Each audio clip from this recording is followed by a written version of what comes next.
برای اون الله را حجت آوردن در کار. حجت میاری، انا همون اللهی که زمین و آسمان آفرید. مشرکایی که به خدا شریک می آوردن در برابر خداوند، که مشرکا بتها را پرستش میکردن، خداوند میگو که ای محمد صلی الله علیه و سلم از اونها بپرس آیا در آفرینش زمین و آسمان اینها خدا را کمک کرده بودن؟ یا زمین و آسمان را کی آفریده بود؟ همشو تسلیم میشیدن و اعتراف میکردن، میگفتن الله. انا به همین خاطر در اینجا این سوال ها پرسیده میشیم. یا که میگوی که نبی من محمد مصطفی صلی الله علیه و سلم کو یگان حدیثه ای همو محمد میدانی برای ما تعریف کن. وقتی که در مکتب صرف یک میخوندیم میگفتن که کو شعر لیلی نبگو و یا منکلانه میگفتی یا یگان شعر میگفتی. انا اینجا هم بعد میپرسند وقتی که یک حدیث ندونی تو چه خیل دعوا میکنی که من امتی محمد مصطفی صلی الله علیه و آله و سلم هستم. حضرت امام ابو هریره رضی الله عنه در دوران خردسالیش که میدهک بود، وقتی که پیغمبری حضرت رسول اکرم صلی الله علیه و سلم در مکه مکرمه که مبعوث شد، میبرد گوسپندکاش هوی میکرد میره در صحبت رسول الله میشیشت. دیگر رفیقاش مشرک چاکا می اومدن سنی مادرش میگفتن که فرزندی تو میروه گوسپندا را رها میکنه و پیش همون ساحر میروه، پیش همون جادوگر دروغگو میروه، یعنی او را ساحر و جادوگر میگفتن. ویگایی که میومد مادرش بسیار تنبیهش میکرد، بسیار عذاب شکنجهش میداد. پگاهی که میرفت صحبت او چنان شیرینه بود که انسان بسیار به خود جلب میکرد.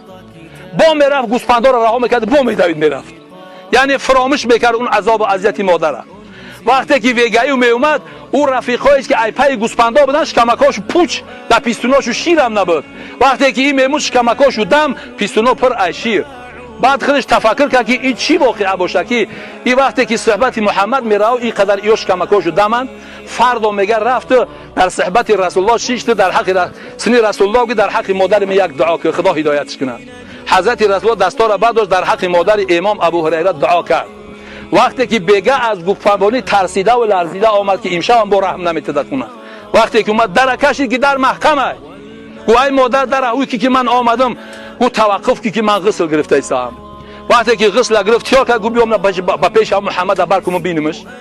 وقتی که دستی مادرش گرفت به نزد حضرت رسول اکرم صلی الله علیه و سلم که بود خطی یارا شتگی ای در کی درمد گو ای این چهره دروغ نمیورایا، این چهره شاهده ساحری نمیورایا.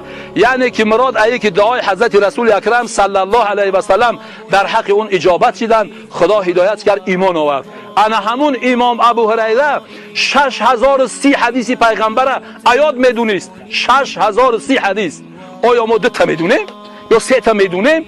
وقتی مردنش دید زار زار میگریست. صحابه ها گفتن ای ابو هریره از مرگ میترسی؟ گونه از مرگ نمیترسم، از خاتمه کار میترسم که در پیش پروردگارم چی جواب میگم.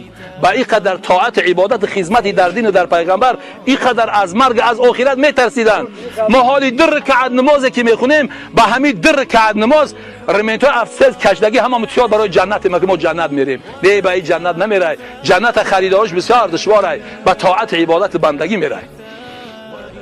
انا به همین خاطر این که مرحله خبری انسان با این برزخ هم سر و کار داره که در اینجا وقتی که اومدی اینجا سوال جواب و پرسش همه اینها بلا کیفیتن. چخیل زنده میشه، چخیل جواب میگوی.